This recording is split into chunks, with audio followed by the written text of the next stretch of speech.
Condamné à mort pour piraterie, il est pendu le 23 mai 1701.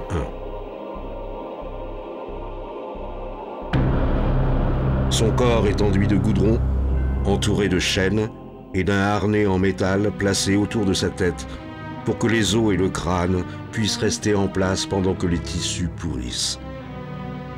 On vit le corps des années durant se balancer, sécher au soleil, battu par les pluies, les yeux picorés par les mouettes à Tilbury Point, dans l'estuaire de la Tamise.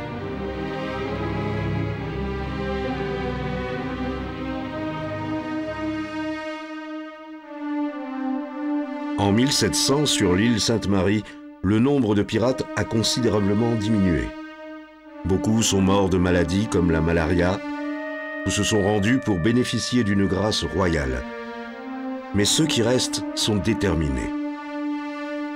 En 1704, un projet parlementaire brandit le spectre de la multiplication des pirates à Madagascar.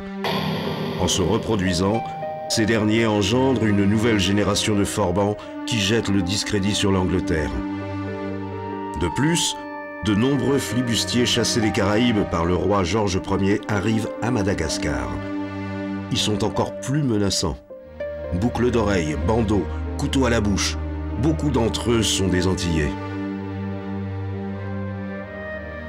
Vous-même, vous savez bien, il y a des Noirs qui sont ensemble avec eux, avec leurs bandeaux, là, avec leurs boucles d'oreilles. Maintenant, c'est la coutume ancienne, là, le barbarie revient. Vous n'avez pas remarqué? Hein, les hommes maintenant portent des boucles d'oreilles. Ils font, avant, ma grand-mère m'a raconté, son grand-père, il dit, il tressait des cheveux avant. Et bien maintenant, les hommes tressent des cheveux, font des rastas, c'est pas moi tout ça là. Ça va revenir. Oui, l'Antiquité, ça va revenir. C'est pas vrai ça? Oui.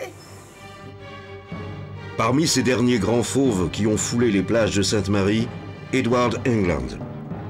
C'était un homme intelligent et assez humain par nature. Daniel Defoe, le célèbre écrivain, auteur de Robinson Crusoe, écrit de lui qu'il était d'un bon naturel et ne manquait pas de courage. Il avait même de l'aversion pour les mauvais traitements que l'on faisait aux prisonniers. Mais une fois engagé dans une société aussi abominable, il se trouvait souvent obligé d'être cruel, lui aussi. C'est ainsi qu'en 1718, il tortura avec ses hommes le capitaine Skinner, un de ses anciens compagnons. Skinner fut attaché à une machine appelée Vindas, puis bombardé de bouteilles et de tessons de verre. Sa mort fut une lente agonie. En 1720, England et ses hommes mettent le cap sur Madagascar. Au mois de juillet, ils croisent 3 vaisseaux de la Compagnie des Indes. Le combat est sans merci, mais Edward England en sort victorieux.